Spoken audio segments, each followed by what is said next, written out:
Assalamualaikum warahmatullahi wabarakatuh. Perkenalkan kami dari kelompok 3, kelas reguler A, program studi Kesehatan Masyarakat, Sekolah Tinggi Ilmu Kesehatan Kuningan. Sebelumnya, kami di sini akan memaparkan materi, yaitu hubungan antara perubahan iklim dan upaya penyihatan lingkungan dengan kejadian penyakit tular vektor malaria. Perkenalkan, saya Sylvia Indah Septiastuti sebagai moderator. Nah, untuk mengefektifkan waktu, mari kita bersama-sama membuka diskusi kali ini dengan membacakan basmalah.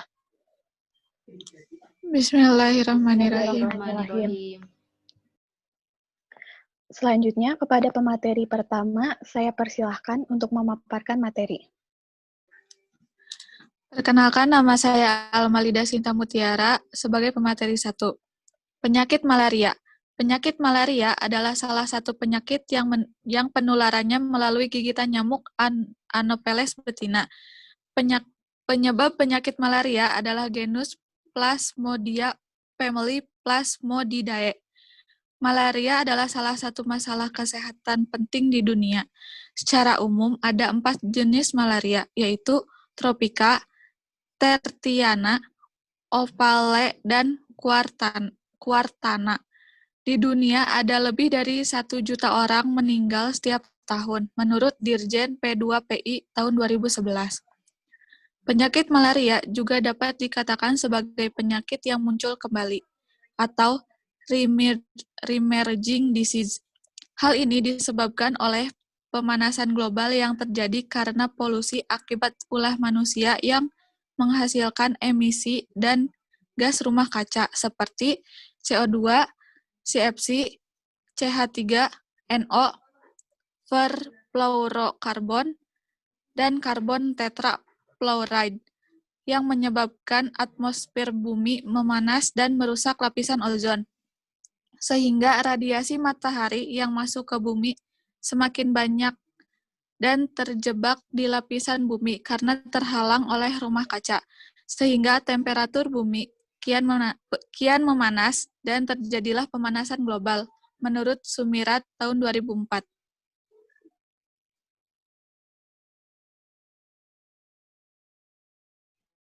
Selanjutnya, kepada pemateri 2, saya persilahkan. Perkenalkan, nama saya Ayu Mulia sebagai pemateri 2. Vektor malaria. Nyamuk termasuk dalam filum Arthropoda, ordo Diphthera, kelas Hexapoda, famili Culicidae, subfamili Anopheline, genus Anopheles, menurut Rodenwald pada tahun 1925, dan Damar T. 2008. Diketahui lebih dari 422 spesies Anopheles di dunia dan sekitar 60 spesies berperan sebagai vektor malaria yang alami. Di Indonesia, hanya ada 80 spesies dan 22 di antaranya ditetapkan menjadi vektor malaria. 18 malaria di Indonesia. Nyamuk tersebut hidup di daerah tertentu dengan kondisi habitat lingkungan yang spesifik seperti daerah pantai, rawa-rawa, persawahan, hutan, dan pegunungan. Nyamuk Anopheles dewasa adalah vektor penyebab malaria. Siklus nyamuk Anopheles sebagai berikut. 1. Telur, 2. larva, 3. kepompong, 4. nyamuk dewasa. Selanjutnya, kepada pemateri 3, saya persilahkan. Saya Cantika Apriliani sebagai pemateri 3. Gejala malaria. Gejala penyakit malaria dipengaruhi oleh daya tahan tubuh penderita serta jenis dan jumlah Plasmodium malaria yang menginfeksi. Biasanya, penderita malaria menunjukkan 1 atau lebih gejala-gejala seperti demam, dingin, berkeringat, sakit kepala, muntah, badan nyeri, dan rasa tidak enak badan. Dari daerah yang jarang ditemukan penyakit malaria, gejala-gejala ini sering dikaitkan dengan penyakit influenza, dingin, atau infeksi peradangan umum yang lain, terutama jika tidak mencurigai infeksi malaria. Sebaliknya, penduduk yang berasal dari daerah endemis malaria sering mengenal gejala-gejala malaria tanpa mengkonfirmasikan diagnosa. Gejala yang terlihat secara fisik meliputi suhu tinggi, berkeringat, badan lemah, dan limpa membesar. Selanjutnya, kepada pemateri 4, saya persilahkan. Saya Denisa Sekar Kemaladewi sebagai pemateri 4. Penyebaran penyakit malaria. Penyebaran malaria terjadi di wilayah yang terbentang luas dari belahan bumi utara sampai selatan, antara 640 lintang utara sampai 320 lintang selatan. Penyebaran malaria dapat terjadi di wilayah dengan ketinggian yang sangat bervariasi, dari 400 meter di bawah permukaan laut dan 2.600 di atas permukaan laut. Plasmodium vivax mempunyai wilayah penyebaran yang paling luas, dari wilayah beriklim dingin, subtropis, sampai wilayah yang beriklim tropis. Plasmodium falciparum jarang ditemukan di daerah yang beriklim dingin, tetapi paling sering ditemukan di wilayah beriklim tropis. Wilayah penyebaran Plasmodium malariae mirip dengan penyebaran Plasmodium falciparum, tetapi Plasmodium malariae jarang ditemukan. Dengan distribusi yang sporadis, spesies Plasmodium yang paling sering ditemukan di Indonesia secara umum adalah Plasmodium falciparum dan Plasmodium vivax. Penyakit malaria sangat dipengaruhi oleh faktor iklim seperti temperatur, kelembaban, dan curah hujan. Malaria tersebar di daerah subtropis dan tropis, karena di daerah tersebut sangat cocok untuk hidup dan berkembang biak nyamuk Anopheles, serta Plasmodium dalam melengkapi siklus hidupnya di dalam tubuh nyamuk. Selanjutnya kepada pemateri 5 saya persilahkan.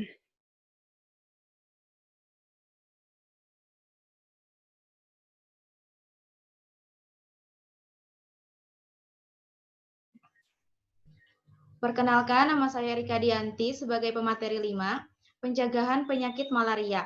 1. Mengurangi pengandungan gametosis yang merupakan sumber infeksi atau reservoir. 2. Memberantas nyamuk sebagai vektor malaria. 3. Melindungi orang yang rentan dan beresiko terinfeksi malaria. Secara prinsip, upaya ini dikerjakan dengan cara sebagai berikut. 1. Mencegah gigitan nyamuk. 2. Memberikan obat untuk mencegah penularan malaria. 3. Memberikan vaksinasi belum diterapkan secara luas dan masih dalam tahap riset atau percobaan di lapangan. Selanjutnya kepada pemateri 6 saya persilahkan. Perkenalkan, nama saya I. Firmansyah. Saya sebagai pemateri 6 akan membacakan keterkaitan antara perubahan iklim dan upaya penyehatan lingkungan dengan kejadian penyakit tular vektor malaria. Lingkungan fisik. Lingkungan adalah lingkungan manusia dan nyamuk berkembang biak dengan baik bila lingkungannya sesuai dengan keadaan yang dibutuhkan oleh nyamuk untuk berkembang biak. Kondisi lingkungan yang mendukung perkembangan nyamuk tidak sama tiap jenis spesies nyamuk. Nyamuk Anopheles cocok pada daerah perbukitan dengan sawah non-teknis berteras, saluran air yang banyak ditumbuhi rumput yang menghambat aliran air. Beberapa faktor lingkungan fisik yang terkait dengan malaria meliputi keadaan tempat perindukan dan faktor lingkungan fisik lainnya seperti kadar garam, suhu, kelembaban, curah hujan, angin, dan lain sebagainya yang berhubungan dengan kehidupan nyamuk sebagai vektor penyakit malaria maupun pada kehidupan parasit di dalam tubuh nyamuk itu sendiri. Lingkungan kimiawi, pengaruh lingkungan kimiawi terhadap perkembangbiakan larva nyamuk berbeda-beda. Anopheles tumbuh optimal pada air payau yang kadar garamnya 12-18% dan tidak berkembang pada kadar garam 40% ke atas. Namun di Sumatera Utara ditemukan Anopheles dalam air tawar. Terima kasih. Selanjutnya kepada pemateri 7 saya persilahkan. Perkenalkan, nama saya Nabandari. Saya sebagai pemateri ke-7. Lingkungan biologi. Tumbuhan bakau, lumut, dan berbagai tumbuhan lain dapat mempengaruhi kehidupan larva karena ia dapat menghalangi sinar matahari atau melindungi dari serangan makhluk hidup lainnya.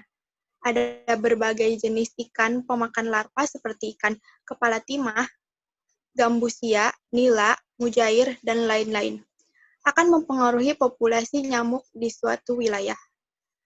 Adanya ternak seperti sapi, kerbau, dan babi dapat mengurangi jumlah gigitan nyamuk pada manusia apabila kandang tersebut dikandangkan tidak jauh dari pemukiman nyamuk. Lingkungan sosial budaya, kebiasaan untuk berada di luar rumah sampai larut malam di mana nyamuk yang bersifat eksofilik dan eksofagik akan memudahkan gigitan nyamuk.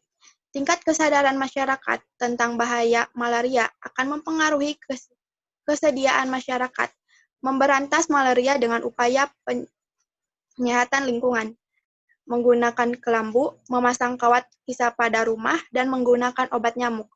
Berbagai kegiatan manusia seperti pembuatan bendungan, pembuatan jalan, pertambangan, pemukiman baru, atau transmigrasi sering mengakibatkan perubahan lingkungan yang menguntungkan penularan malaria. Peperangan dari perpindahan penduduk dapat menjadi faktor penting untuk meningkatkan malaria. Meningkatnya peristiwa dan perjalanan dari daerah endemik mengakibatkan meningkatnya kasus malaria diimpor.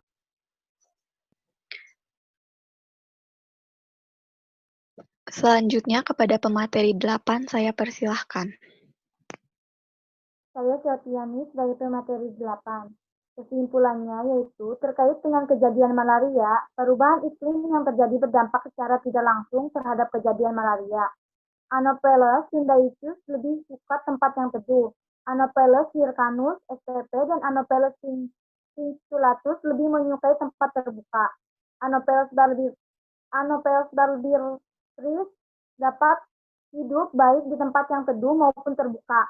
Ahli meteorologi mengklasifikasi pola iklim ke dalam dimensi spasial dari besar ke kecil yang secara global.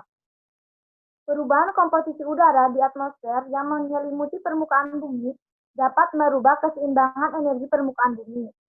Perubahan tersebut secara langsung ataupun tidak langsung berakibat terhadap kesehatan masyarakat melalui adanya pencemaran udara, meningkatnya penyakit-penyakit yang berhubungan dengan air dan makanan, meningkatnya penyakit yang berhubungan dengan sektor misalnya malaria, demam berdarah dengue.